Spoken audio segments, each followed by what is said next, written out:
No, I really don't understand you.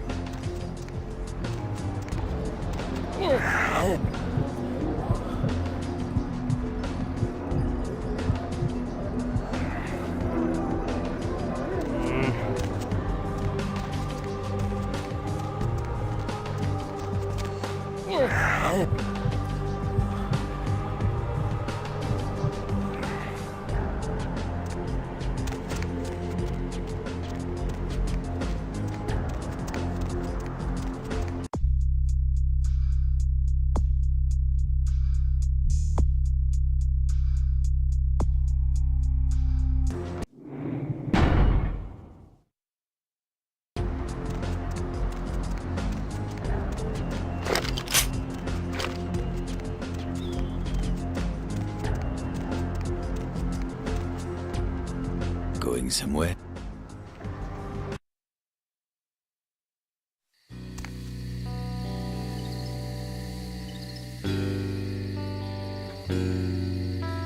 You. What are you doing here?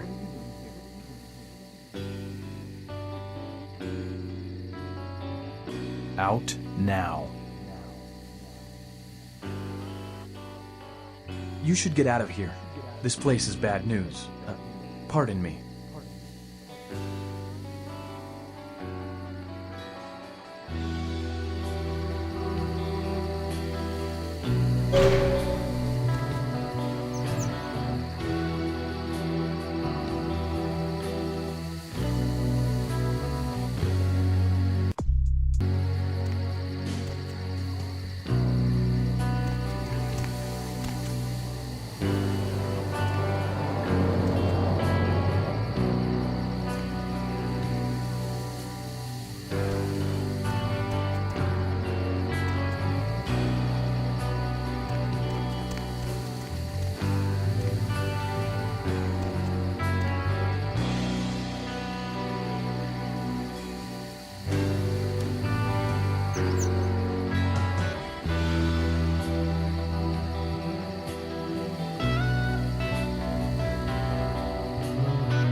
It is quite peculiar, the happenings I've been made to witness for my supernatural longevity. I am thinking of one unfortunate phenomenon in particular, of unique interest to my station, both as a professional and as a sufferer of this vampiric condition. It seems the stream of time has begun to erode the moorings of my chosen course of study, for the methodologies that gave birth to psychology are slowly disappearing. I find myself in an era that overlooks the physical component of psychological pathology time and again in favor of the sophistic practices of Freud. Phrenology, dactopintilism, and the rest of the old guard has fallen by the wayside, its champions all silenced in death, with my unique exception. Would that I could make my voice heard again, although it may be suspicious should I return to popular medical discourse 50 years after my apparent death. No, better that I continue my studies into the psychoses in secret. One day, may I hold up my own cure as validation of the methods.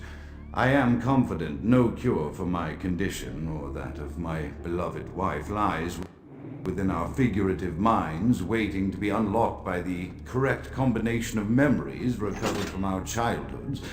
And I'm most certain it has nothing to do with the relationship between myself, my parents, and my genitals. Sorry, Sigmund, but I choose to stay my course. In time, too, may yours...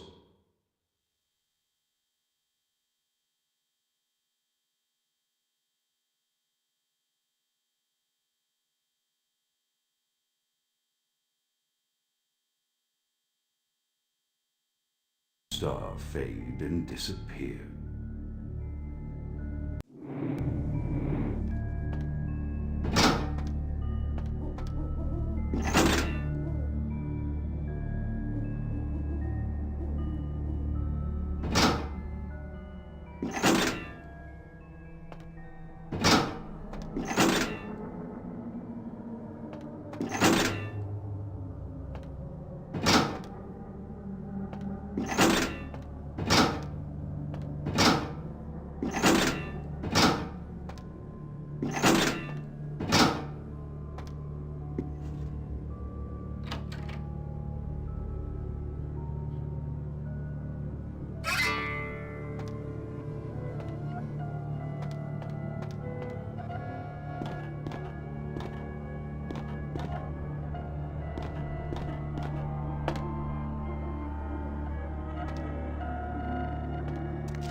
Another unfortunate casualty to tide of time, insane.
asylums.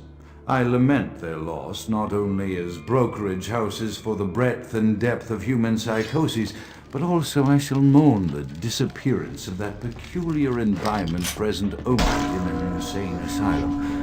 That palpable atmosphere of blistered brains and churning bowels, the odoriferous melange of freely flowing bodily humors, that gently rolling cacophony of distant sobs and screams, the muttered cursing at perceived enemies, and the blissful gurgling of the lobotomized, like a newborn babe discovering the sky.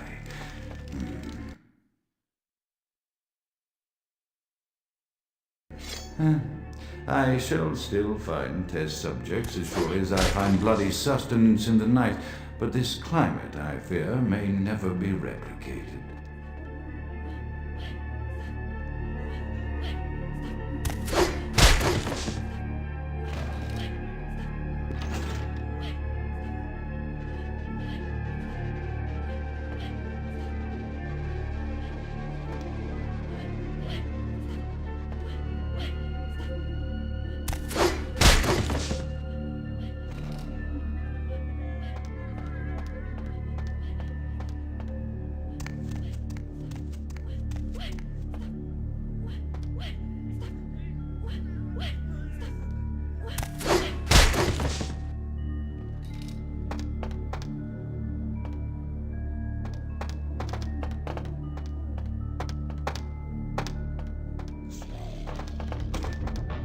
Often I reflect with great regret on the missed opportunity as was my infector. Had I been conscious after the attack, I could have stopped the orderlies from locking her in the roaming pen. What I would give for just one interview, a few simple questions of the plague-ridden woman whom... My studies proceed at a languid pace. I'm mired in a foul ennui as my wife's illness advances. My subjects grow restless without proper supervision, but I cannot pull myself back from this black depression. How many nights I've wasted now, gazing from the tower walk, pondering the frailty of existence.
After decades of solitary study into this affliction, I have learned that it is by no means mine alone. Indeed, the city is home to an entire society of similarly afflicted individuals with whom I've only recently made contact. They are an understandably standoffish sort, by and large, but I have been able to confirm with them that the condition is indeed vampirism, which apparently comes in a multitude of strains, each with a spectacular set of symptoms such as invisibility and even a sort of lycanthropy. Through numerous official interactions with the governing body of this secret society, I have concluded that their fundamental understanding of the vampiric condition is woefully lacking and mired in suspicion and pseudo-religious dogma that would make a Turk balk for its strictures. Indeed, they seemed impressed with my studies and the eloquence with which I was able to present them. Apparently, the typical sufferer of my particular strain of vampirism is far from the vanguard of the king's English.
I have accepted the role of Primogen for Clan Malkavian, the dreadfully winsome label applied to the particular strain of vampirism I suffer, so named for some supposed vampire father figure of old, more poppycock grown from a backward culture that seems interminably drawn to children's tales and the fiction of Victorian romance when it should concern itself with the science behind their suffering.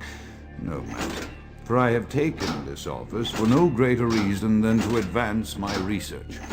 I must make mention, however, that even among my would-be peers in this governing body of vampires, the level of paranoia and superstition is frightening. Their intelligence is not the question, no, indeed. As they courted me for this appointment, I had to suspect that their overtures were hand-tailored to what must be my obvious infatuation with reason, for the devil would do well to have such honey-tongued tempters. Even so, I could not help but notice the dressing of language these vampire leaders chose for their siren song. Whether it is born of habit, from addressing their unwashed, ill-educated subjects, or from their own deep-seated beliefs, their linguistic flourishes belie a faith in superstition over the providence of empirical reason that must be an all-pervasive theme in this society of darkest night. Damn it all, now I'm doing it too.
talking to you.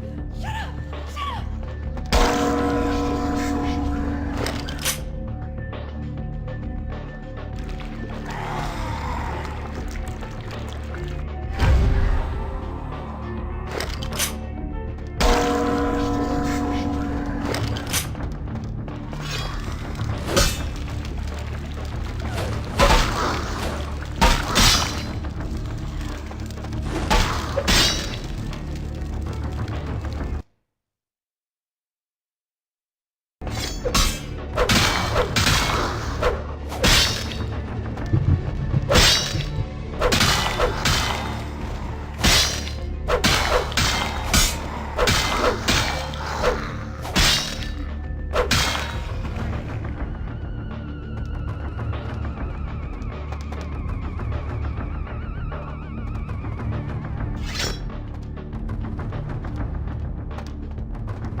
As I expand my dealings with the vampire government, I have encountered a disturbing new symptom of this affliction.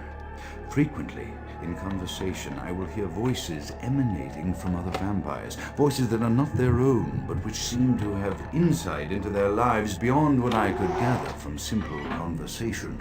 These voices seem to echo from deep within my fellow vampires, and I cannot be certain if this symptom belongs to my strain of the illness or theirs, for the voices are various and inconsistent. I dare not mention this symptom to my vampiric peers, for they have proven themselves true predators to whom I could be loath to reveal any sign of weakness. Indeed, these voices have counseled me against confessing their presence, and until I can confirm their source, I will listen. The information the voices have given me ranges from curious to frightening. The latter case is especially true of one powerful vampire whose name I shall not commit to recording in the interests of self-preservation.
The voices have increased in frequency and direction of late. They have begun to stay with me long after conversation has ceased and are serving as quite a distraction. I fear others are beginning to notice my preoccupation at the vampire gatherings. I am thinking again of the particular vampire of whom I am no longer safe. I know it. The voices have proven themselves authentic, and I have withdrawn from the Vampire Society entirely. My absence will no doubt draw attention, but I could no longer hold my fragile composure around the ravenous eyes of my vampire peers, especially not around him. The voices compelled me to make what I fear is a Faustian bargain, for their demands are constant and merciless. I have secluded myself within the mansion. I know he will strike out at me. He will go to any length to achieve his ambitions, and he knows it, I know. I have taken precautions to protect my beloved wife. Her cure will have to wait until our immediate safety is guaranteed.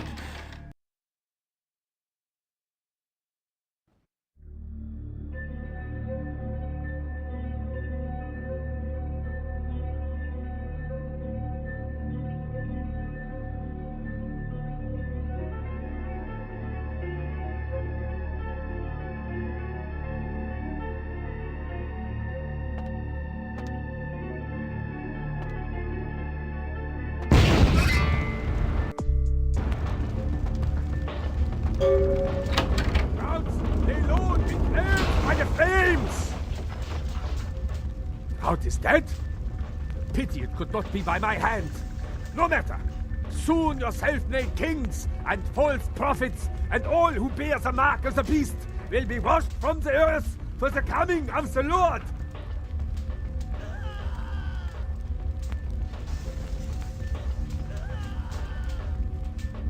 Babble your native tongue in the pits as you burn. Let this righteous display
Go on up.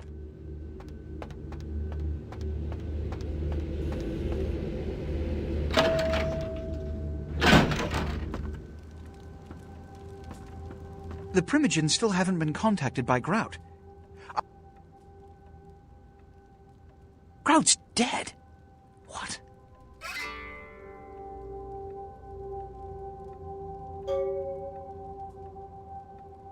Bok! Every time I think he's lost the scent. So, Bok killed Grout to draw me out. Bok is a hunter. They stalk and kill our kind to appease their god. But like many mortals, their so-called faith is nothing but a conduit through which they quench their killing urge.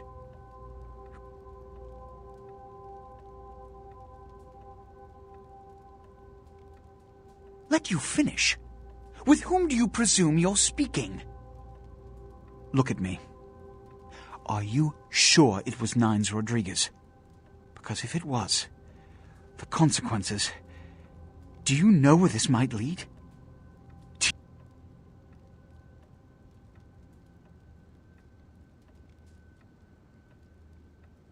I'm glad you find this so amusing.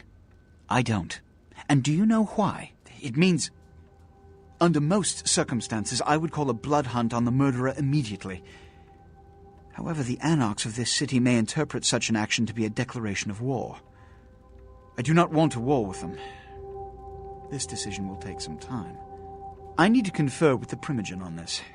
In the meantime, I've come to a decision on the Ankaran sarcophagus, and I believe that for the safety of the inhabitants of this city, we need to place the sarcophagus under Camarilla protection until its contents can be confirmed.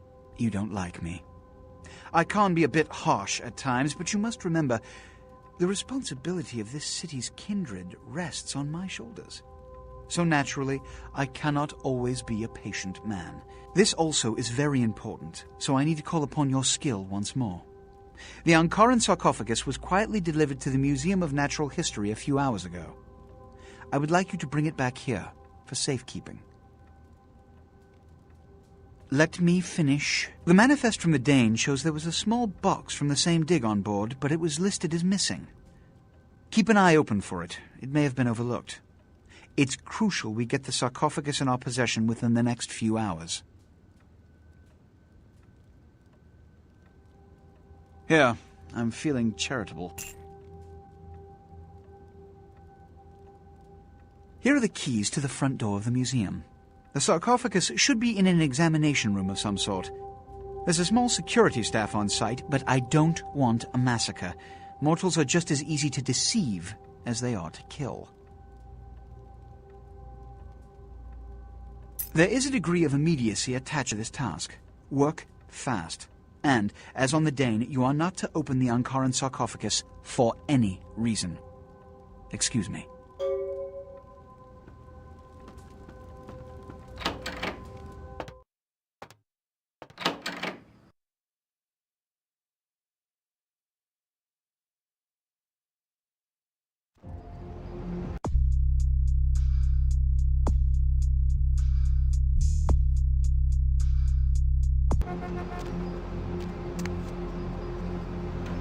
Where to?